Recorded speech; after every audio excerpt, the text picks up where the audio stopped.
پہلی گولی میرے کندھے پہ لگی، دوسری گولی جو ہے یہ میری لوئر بیک پہ یہ یہاں پہ لگی، اس کے بعد میری ٹانگ میں ادھر گولی لگ رہی ہے، میری ٹانگ میں جب ادھر سے گولی لگی ادھر بھی مجھے گولی لگی تو مجھے اب پتہ چلا کہ یہ گولیاں صرف ادھر سے نہیں آ رہی ہیں، ادھر سے بھی آ رہی ہیں اور پیچھے سے بھی آ رہی ہیں، تو 3 سائڈ سے فائرنگ ہو رہی تھی۔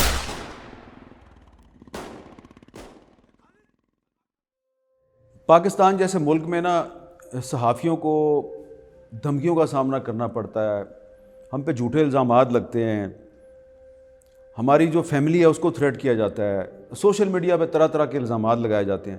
اب دیکھیں نا، میرے پہ ایک جھوٹا الزام لگ رہا ہے کہ آپ اجمل قصاب کے گاؤں گئے اور آپ نے اس کے گاؤں میں جا کے اس کے گھر کے سامنے پروگرام کیا۔ میں کبھی اس کے گاؤں گیا ہی نہیں، میں نے کبھی وہاں جا کے پروگرام کیا ہی نہیں۔ ایک الزام لگ رہا ہے کہ جناب آپ کا وہ یہاں پہ چک شہزاد میں بہت بڑا فارم ہاؤس ہے، چک شہزاد میں میرا فارم ہاؤس ہے ہی نہیں ہے، وہ فارم ہاؤس کسی اور کا ہے۔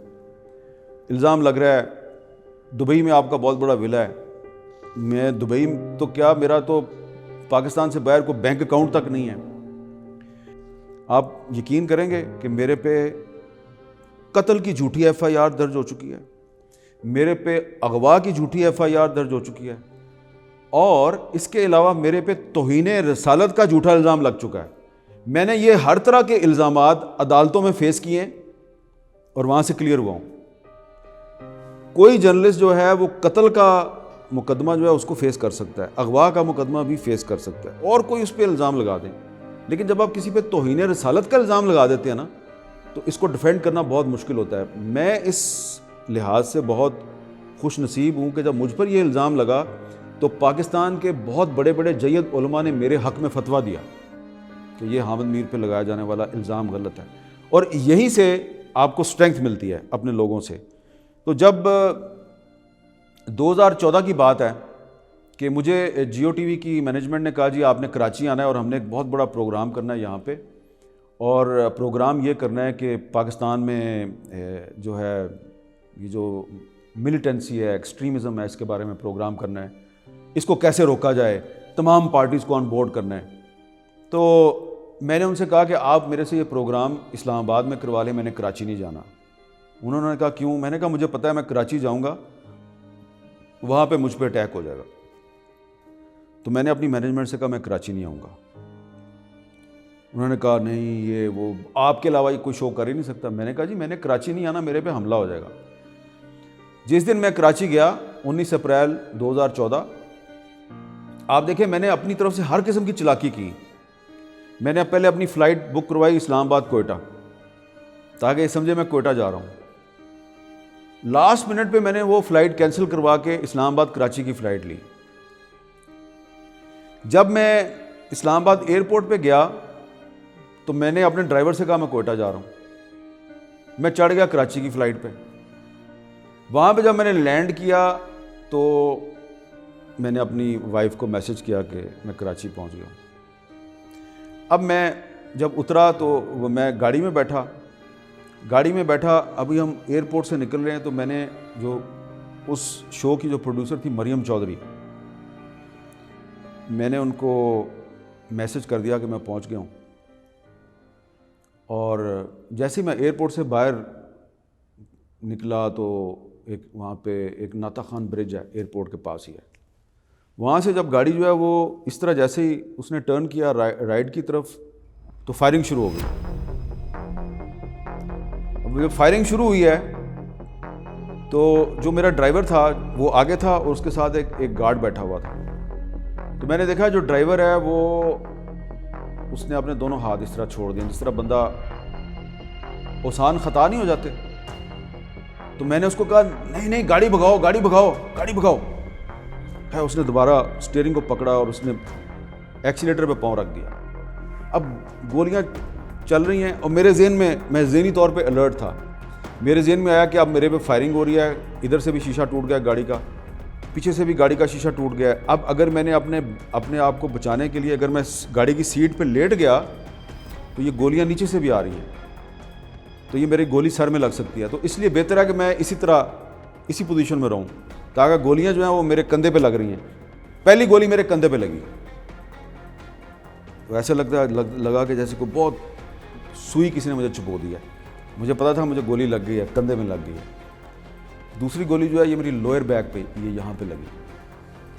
اس کے بعد میری ٹانگ میں ادھر گولی لگ رہی ہے. میری ٹانگ میں جب ادھر سے گولی لگی, ادھر بھی مجھے گولی لگی, تو مجھے اب پتہ چلا کہ یہ گولیاں صرف ادھر سے نہیں آ رہی ہیں, ادھر سے بھی آ رہی ہیں اور پیچھے سے بھی آ رہی ہیں. تو 3 سائڈ سے فائرنگ ہو رہی تھی. تو ڈرائیور جو ہے اللہ کا شکر ہے کہ اس کے اسان بحال تھے, اور وہ ٹریفک بہت زیادہ تھی. اب سارے لوگوں کو پتہ چل گیا تھا کہ یہ گاڑی انڈر اٹیک ہے. ان کو نہیں پتہ تھا گاڑی کے اندر کون ہے. اس پہ ادھر سے فائرنگ ہو رہی ہے, ادھر سے فائرنگ ہو رہی ہے.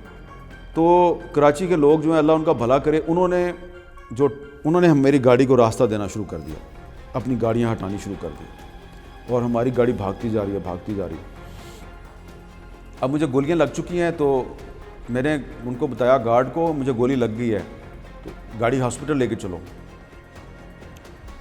تو گارڈ نے اور ڈرائیور نے آپس میں مشورہ کیا. گارڈ بلوچ تھا, ڈرائیور پشتون تھا. وہ آپس میں مشورہ کر رہے ہیں. ڈرائیور نے کہا اس کو لیاقت میڈیکل ہاسپٹل میں لے جاتے ہیں, وہ قریب تھا.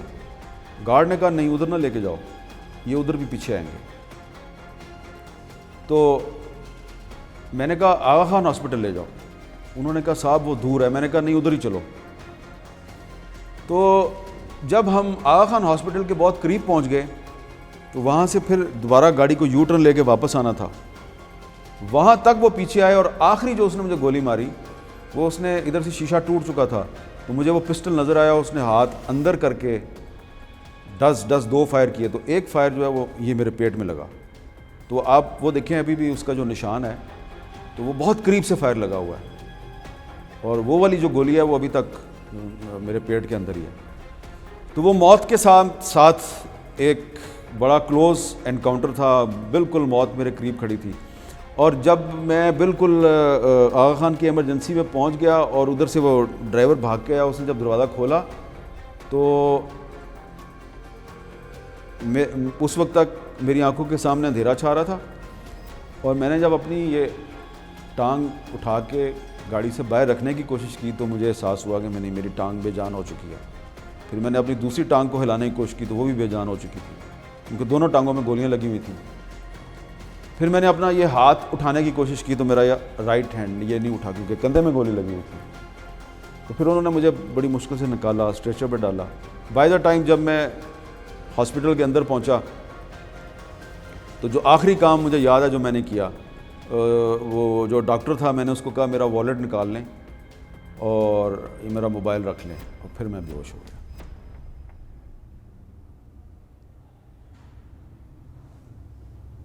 سر پین کیسی ہوتی ہے؟ ابھی بھی ہو رہی ہے.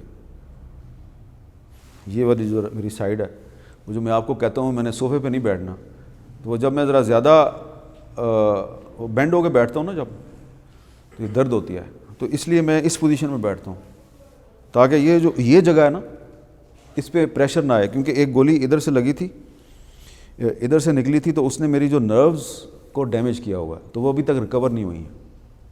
تو اس کی وجہ سے جو میری جو لیفٹ سائڈ ہے, یہ جو میری ٹانگ ہے, یہ ریڈیوس ہو گئی, یہ چھوٹی ہے. آپ کو نظر نہیں آئے گی, یہ ٹانگ نارمل ہے, یہ چھوٹی ہو گئی ہوئی ہے, یہ شرنک ہو گئی ہوئی ہے.